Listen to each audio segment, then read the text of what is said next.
Hoje não está escrito uma continuação da nossa programação da semana passada, Deus no Laboratório. O nosso convidado, de novo, Dr. Montenegro, bem-vindo. Ninguém se admira quando um pastor diz que ele acredita na Bíblia. No ano passado, nós fizemos uma série de programas chamada Bíblia Ciência, onde nós tentamos mostrar que a ciência concorda com aquilo que a Bíblia diz. Mas ninguém fica admirado por eu dizer eu acredito na Bíblia. Mas quando um cientista fala isso, as pessoas começam a perguntar, mas por quê? Fique conosco para uma conversa muito interessante com o nosso amigo cientista, Dr. Montenegro. Nós voltaremos dentro de alguns instantes. Venceu a prova do tempo. O livro de Deus, a Bíblia, ainda relevante neste mundo complexo.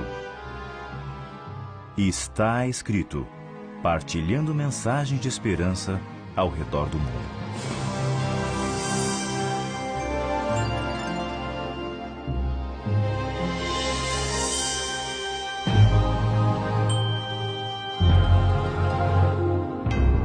Dr. Montenegro, bem-vindo a mais um programa do Está Escrito.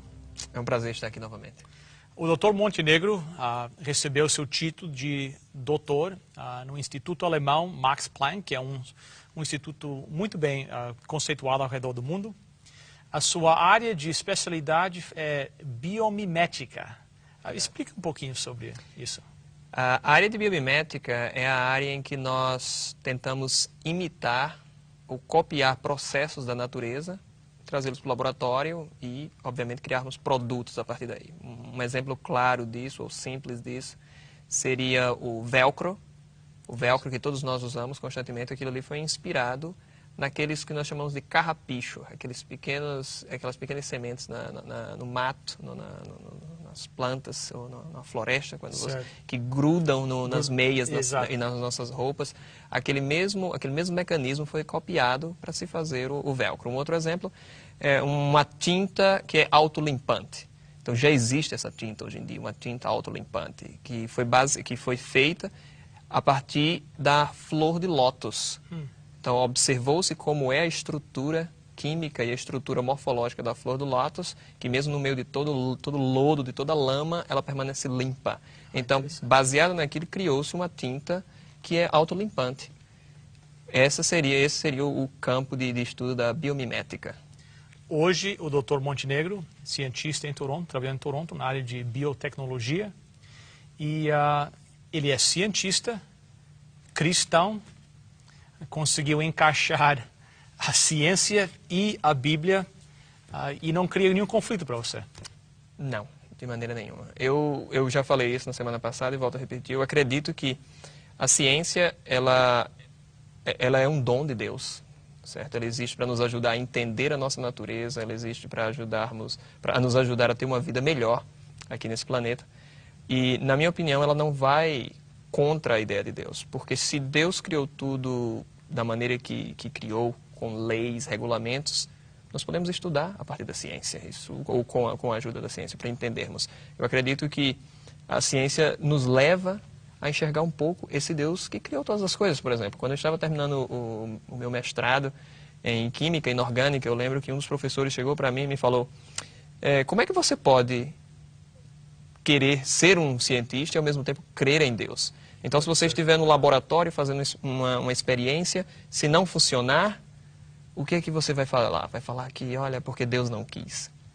E eu respondi para ele, não, muito pelo contrário. Se alguma coisa não funciona no laboratório é porque eu não segui as regras e as leis que regem a natureza. Então, isso para mim é uma evidência de que Deus, Ele é o Criador e colocou ordem e regulamento e leis em tudo. Nós precisamos agora entender essas leis, entender essas descobertas. Deus não mostrou isso claramente escrito na Bíblia, não escreveu todas as equações que precisávamos na Bíblia, porque naquela época os homens não teriam a mínima condição de entender. Se você observar bem nos livros de Levíticos, por exemplo, quando Deus manda Moisés, ou fala para Moisés, não coma esse tipo de alimento, ou limpe-se após tocar em alguma criatura morta. Moisés não entendia o conceito de bactérias, de vírus. Lógico. e de qualquer outra coisa desse tipo, mas Deus deu a ele uma lei simples para que ele entendesse. E com o desenvolvimento, a ciência existe hoje para nós entendermos isso, e não para afastarmos a ideia de Deus. É prepotência de nossa parte fazermos isso. Interessante. Bem, vamos continuar da semana passada. Claro. Se eu me lembro, nós terminamos falando um pouquinho sobre a diferença entre as datas que os cientistas dizem, os fósseis, 200 milhões de anos, etc.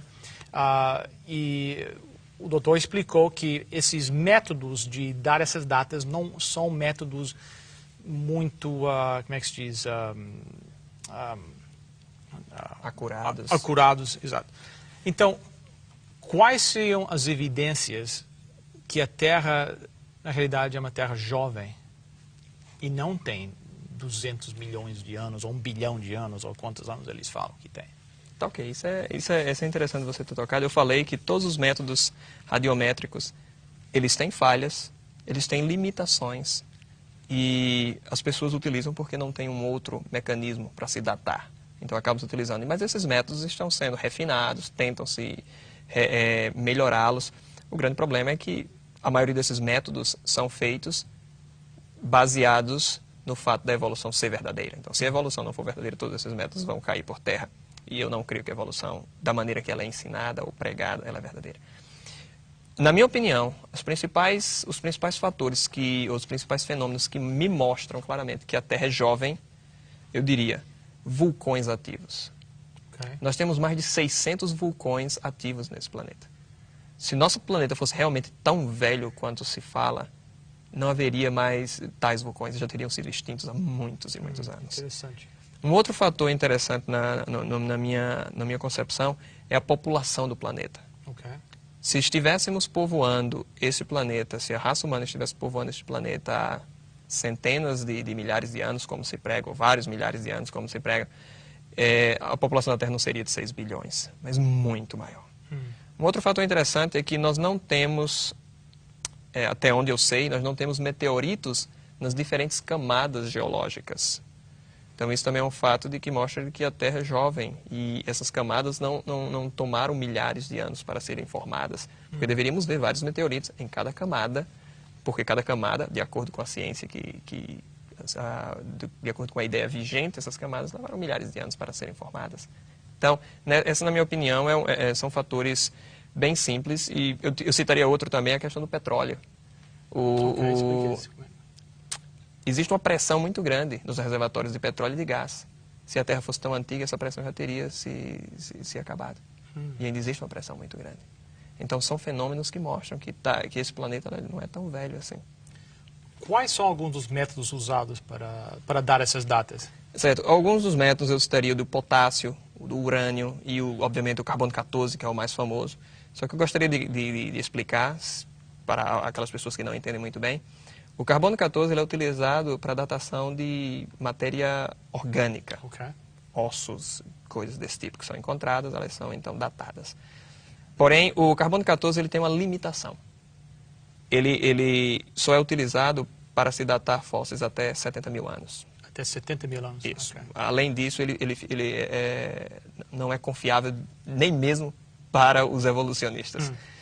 Mas, mais uma vez, eu volto a repetir, para que tais métodos funcionem de maneira correta, seria necessário conhecer as quantidades iniciais do material, seria necessário ter certeza que aquele material, aquele fóssil, não foi contaminado ao longo do tempo. E nós sabemos que contaminações vêm ocorrendo, por exemplo, a quantidade do carbono sem ser o radioativo, sem ser o carbono 14, que é lançado no nosso meio ambiente, tem aumentado drasticamente desde a Revolução Industrial. Então essas coisas atrapalham. E nós temos exemplos.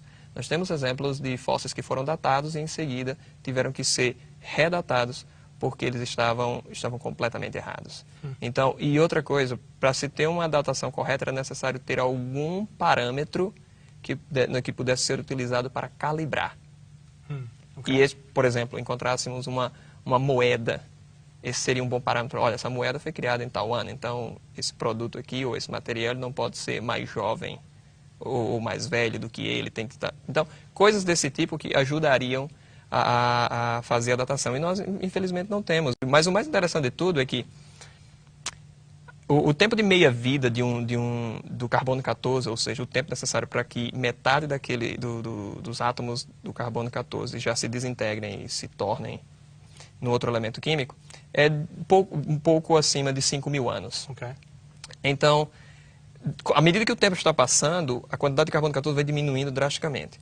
Mas o interessante é que mesmo fósseis que são encontrados extremamente antigos, datados por outros métodos, que mostram milhares de anos, são extremamente antigos, às vezes é possível encontrar ali, ou encontra-se muito frequentemente, carbono 14 neles. Interessante. Eles não deveriam estar ali.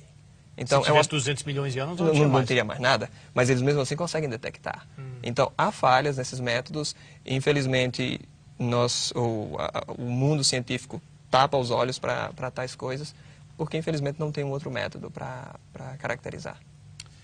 Catástrofe podia alterar... Catástrofe poderia alterar drasticamente a composição de um determinado terreno, um determinado ambiente, uma explosão, como uma erupção vulcânica, um terremoto ou uma enchente. E um dilúvio? Imagine um dilúvio, né? A Bíblia fala claramente de um dilúvio universal e eu acredito no que a Bíblia fala. E eu conheço, dentro da própria ciência, evidências para esse dilúvio. Quais seriam algumas dessas evidências? Uma das evidências mais fortes, na minha opinião, é o fato de que todas as civilizações antigas, eles têm relatos de um dilúvio. Se você for conversar com os índios da Amazônia, eles contarão para você relatos sobre o dilúvio. Eles vão falar que, olha, o nosso ancestral, e tem um nome para esse ancestral, um dia teve que construir um barco para salvar os animais e escapar do dilúvio que veio. Se você for falar com os Inuits, os esquimós aqui no Canadá, eles terão uma história similar. O nome do ancestral não é o mesmo, é até diferente, mas a história é a mesma.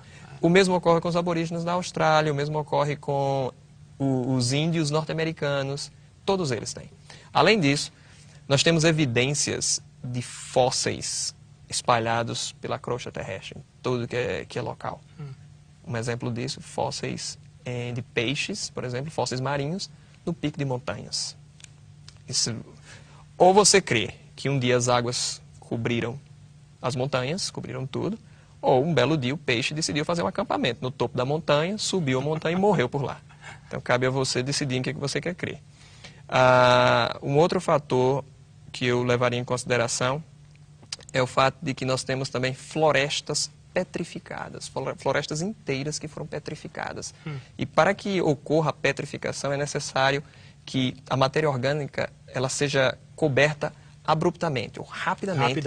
Ela tem que ser coberta com uma camada de areia.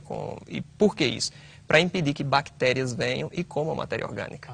Okay. Então, é impressionante como os próprios livros, textos de biologia trazem a demonstração de como é que uma fossilização ocorre. Eles mostram um animal, por exemplo, um animal marinho, caindo no fundo do mar e ficando ali, e as camadas geológicas sendo formadas e cobrindo o animal.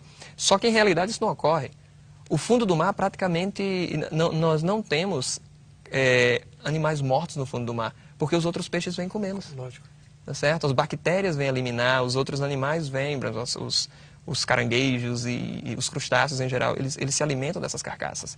E não há tempo para isso. Um exemplo simples é se deixarmos um cachorro morto no meio da rua, com o tempo ele vai desaparecer completamente. E como é que nós conseguimos encontrar fósseis tão bem preservados, às vezes, de um animal inteiro?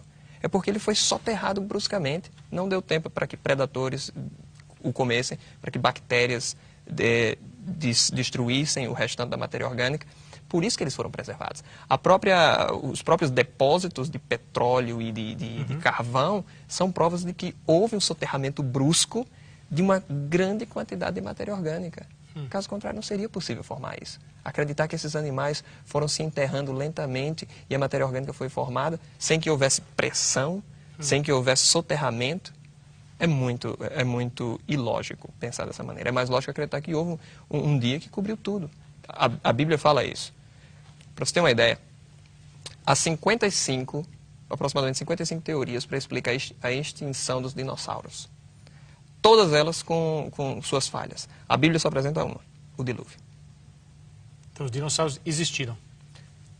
Nós temos fósseis deles, então não há como negar a existência desses animais. A grande questão é que a ideia que as pessoas têm hoje dos dinossauros, infelizmente, é feita por causa do filme Jurassic Park. Eles têm uma ideia completamente de que nós não sabemos, nós só temos os ossos dos animais. Nós não sabemos se eles eram tão violentos como apresentam ali no filme. Provavelmente não eram, porque a grande maioria dos fósseis que encontramos de dinossauros mostram que a grande maioria dos dinossauros não comiam carne. Oh, interessante. Então, para que queriam ficar correndo atrás de seres humanos se eles não gostavam nem de carne? Então, não faz sentido. Um outro fator interessante que mostra para mim que houve um dilúvio é o fato, Bill, de que 99% dos fósseis que são encontrados hoje são de criaturas marinhas. Diga de novo, 99% dos fósseis que são encontrados são criaturas marinhas. Ou seja, houve um dia que os animais marinhos se espalharam por esse planeta, em todas as áreas. Então, até mesmo no pico do Everest são encontrados fósseis marinhos. Então, até lá. Há, obviamente, outras teorias que são levantadas por cientistas para tentar explicar isso, mas todas elas com suas falhas tremendas. Então, há geólogos criacionistas que escrevem seus livros e mostram que houve uma catástrofe. Então, há evidências claras que a própria formação do Grand Canyon, por exemplo, não seriam necessários milhares de anos, como se fala nos livros textos, mas poucos dias seriam suficientes para a formação daquilo se uma catástrofe ocorresse. Interessante. A explosão do vulcão Santa Helena na década de 80 nos Estados Unidos foi uma demonstração clara de que uma área inteira pode ser modificada completamente, instantaneamente. O vulcão explodiu, pronto, modificou tudo aquilo. É o que nós pregamos, é o que nós cremos. E, na verdade, é o que nós observamos. Mas, infelizmente, por estar contido na Bíblia, trata-se, então, de algo que não queremos, ou que as pessoas não querem crer. Eu te digo uma coisa. Se o relato bíblico do dilúvio, se nós não tivéssemos o relato bíblico do dilúvio, a ciência hoje acreditaria no dilúvio. As evidências estão lá. As evidências estão lá. Mas já está escrito na Bíblia, então vamos criar outra teoria. É interessante. Eu já ouvi cientistas falar que ao se aprofundar nas camadas geológicas, os fósseis se tornam mais primitivos. Então a ideia é dizendo, bem, com o tempo, então houve aquela evolução, que as camadas mais recentes, os animais, as fósseis demonstram ser mais sofisticados. Existem, obviamente, se nós começássemos a discutir, haveriam argumentos de um lado, argumentos do outro, e argumentos iriam de um lado para o outro. Mas o que nós cremos é que essa distinção ocorre justamente no grau de complexidade dos animais, ou na habilidade que esses animais tinham, essas criaturas tinham, de sobreviver, de conseguir nadar por mais tempo para poder escapar o dilúvio, né? Então nós temos, geralmente são animais como crustáceos que estão no fundo lá, ou aqueles animais mais que têm o esqueleto externo. Então são animais assim que consideramos primitivos. Mas se você olhar bem naqueles animais, em detalhes daqueles animais, eles não eram tão primitivos assim. Nós temos exemplos de animais que lá na primeira camada, tá certo? Que aparentemente não era para ser nada evoluído, de acordo com o termo que é utilizado, mas criaturas que tinham olhos, que tinham patas, que conseguiam rastejar ou conseguiam se alimentar, tinham boca, tinham tudo que seriam realmente complexos. Só que não podiam fugir do dilúvio. Que não deu para fugir do dilúvio e ninguém conseguiu escapar, né? A raça humana, que seria, digamos assim, a mais inteligente, conseguiu, sei lá, se agarrar em toras ou algumas coisas desse tipo para poder escapar dessa destruição. Então, há evidências e há explicações para esse fenômeno, tá certo? De que nós temos de animais menos complexos, digamos assim, para os mais complexos, ou o que mais conhecemos hoje. Então isso cai dentro da explicação bíblica do dilúvio, não é contradição. Não, a própria existência de tais fósseis é uma explicação de que houve um dilúvio, que cobriu tudo de uma vez só. Caso contrário, nós não teríamos esses fósseis, não teríamos nada para contar a história. Jesus diz algo interessante na Bíblia, ele diz, se vocês não falarem sobre o reino de Deus, sobre o Evangelho, e ele conta algo interessante, ele diz, as próprias pedras falarão. Interessante. Então, na minha opinião, as próprias pedras falarão, são as evidências geológicas que nós temos aí, de que, olha, essas pedras vão falar, que houve um dilúvio, de que essa história é verdadeira e que a Bíblia é a palavra de Deus. Existem milhões de espécies de animais. Como é que eles couberam todo na arca? Eles não podiam caber na arca, de maneira nenhuma. Primeiro de tudo porque a arca não foi projetada para que todos os animais coubessem ali. Esse é um dos grandes erros pregados por pessoas que não concordam com a Bíblia, é de dizer como é que poderiam colocar todos os animais dentro da arca. É impossível, mas se lermos o relato bíblico em Gênesis, ele fala claramente. A arca foi projetada para os animais vertebrados terrestres, que respiravam pelas narinas. Então, Noé, ele tinha a função de recolher esses animais. E algumas pessoas até dizem, como é que Noé conseguiu ir para regiões tão distantes para trazer esses animais? Ele não foi, a Bíblia fala que os animais vieram à arca. Então, o próprio conceito de migração que os animais têm até hoje, foi colocado ali na Bíblia. Está descrito ali. Tá certo? Eu acho que é o primeiro texto de biologia que fala de migração é a Bíblia. E nós temos migrações hoje de pássaros que saem da África e vão até as Américas e coisas desse tipo. Então, nós temos esse fato.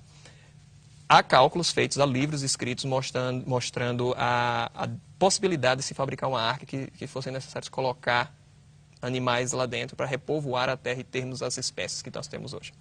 Nós temos que entender que a definição de espécie ou família, de acordo com a Bíblia, é um pouco diferente da que nós temos hoje. Então, se nós analisarmos bem, nós temos em torno de 350 famílias de animais dos quais Noé precisaria trazer para dentro da arca, para depois esses animais continuarem povoando a Terra. E dessas 350 famílias, então temos ali os pares, nós temos a distinção entre animais puros e animais impuros, deveríamos trazer mais daqueles ou destes, e cálculos foram feitos e viram que em torno de 1000 animais seriam necessários. E a grande maioria desses animais era do tamanho de um gato, ou menor. Aí você pode dizer, nossa, mas botam 2 elefantes dentro da arca, já ocuparia muito espaço. Nós temos que entender o seguinte, Noé era um homem muito inteligente e foi instruído por Deus. Lógico. Ele levaria um elefante bebê. E, além disso, nós temos o fato de que todas as espécies, todas as raças de cachorro, por exemplo, de cão que nós temos hoje, nós sabemos isso claramente, elas descendem de um único par que houve no início. E esse par começa, a partir daí vieram as diferenciações, as adaptações. E isso não é teoria da evolução. Tá certo? Porque o que eu estou dizendo, para que alguma modificação ocorra, por exemplo, no formato, na cor da pele ou algo desse tipo, ele tem que estar contido no seu código genético. Então a informação tem que estar lá. E seleção natural, mutações, essas coisas, eles não geram informações novas e que são úteis para aquela raça, né? para aquele tipo de animal. Há vários exemplos na natureza de locais que não tinham um determinado tipo de animal, depois que um casal foi colocado ali, repentinamente povoaram tudo. Um exemplo disso, quando os ingleses chegaram na Austrália, a Austrália não tinha aquele coelho, e os ingleses trouxeram o coelho. Trouxeram alguns exemplares. Hoje em dia, coelho está em toda a região da Austrália, até mesmo nos desertos. Interessante. Porque eles se espalharam, se multiplicaram e se espalharam. E o mesmo ocorre com vários outros exemplos. Nós não temos muito tempo, mas tem sido muito interessante. Na sua opinião, quais seriam os argumentos mais fortes contra a evolução? Eu faria uma pergunta para alguém que crê na evolução. Minha pergunta seria, qual é o benefício, ou qual foi o benefício que a teoria da evolução trouxe para a medicina? Não há nenhum. Não, nenhuma. Outros argumentos, existem vários outros argumentos contra a teoria da evolução. Como, por exemplo, as leis da termodinâmica, elas vão realmente contra a teoria da evolução. Seleção natural e mutações, que são os 2 principais mecanismos pregados pela teoria da evolução, o que nós observamos em laboratório? Seleção natural não gera novas espécies, não gera nova informação, porque ela trabalha com o que já existe, com o que está já no código genético. Então, geralmente, nós estamos reduzindo informações para que possamos nos adaptar a uma determinada região. E as mutações, todos os testes que são feitos em laboratório mostram que as mutações são maléficas. É negativo, não é? São negativos, são deletérios. Tá entendendo? Eles provocam, por exemplo, com a mosca da fruta, que eles chamam. A mosca da fruta é testada constantemente nos laboratórios. E ali o que nós temos? Temos que sofrem mutações, várias gerações são feitas. Depois de vários e vários anos, utilizando mosca da fruta, fazendo modificações na mosca da fruta. A mosca da fruta continua sendo mosca da fruta. Nenhuma mosca da fruta se transformou num rato. E, além disso, as moscas que sofreram mutações perderam as antenas, outras nasceram sem olhos, perderam as asas. Nenhuma delas nasceu ou ficou mais bonita ou mais forte a partir dessas mutações. Então, esses dois atributos que são dados, ou essas duas características são dadas à teoria da evolução, lutam e vão contra a própria teoria da evolução, infelizmente, para eles. O tempo acabou. 15 segundos, não é justo, mas 15 segundos é a resposta. Pode ser um cristão autêntico e acreditar na evolução? Eu diria que não, porque a Bíblia diz claramente que Deus é o Criador de todas as coisas. E se você quer ir para os céus e não quer admitir que Ele é Criador, eu acredito que você não está sendo autêntico, você não está crendo naquilo que a Bíblia diz que é a palavra dele. Muito obrigado pela sua presença. Nada. Vamos orar. Nosso querido Deus, nós te agradecemos pela tua palavra, a Bíblia, todas as informações importantes lá colocadas. Mas em especial nós te agradecemos, querido Deus, por Jesus e aquilo que Ele fez por cada um de nós. Nós te pedimos por cada telespectador hoje, que cada um deles possa se aproximar mais de Ti, andar mais perto de Ti e receber a alegria e o amor e a vida eterna um dia quando Cristo voltar. É a nossa oração, em nome de Jesus. Amém. Nós agradecemos a sua presença conosco e agradecemos também muito a presença do Dr. Montenegro. Eu espero que não seja a última vez que nós estivermos juntos, vamos estar juntos aqui. Também. Será que o doutor tem algum verso, algo que gostaria de ler ou dizer para encerrar? Eu gosto muito de um texto da Bíblia, dos Salmos, Salmo 139, que mostra que nós devemos ser humildes em reconhecer a nossa pequenez diante da grandiosidade do universo e desse Deus poderoso. O Salmo 139, versículo 6 e o versículo 14 diz: tal ciência é para mim maravilhosíssima, tão alta que não a posso atingir. Eu te louvarei, porque de um modo assombroso e tão maravilhoso fui feito. Maravilhosas são as tuas obras, e a minha alma o sabe muito bem. Muito obrigado. Até a próxima semana. Lembre-se, está escrito: nem só de pão viverá o homem, mas de toda a palavra que procede da boca de Deus.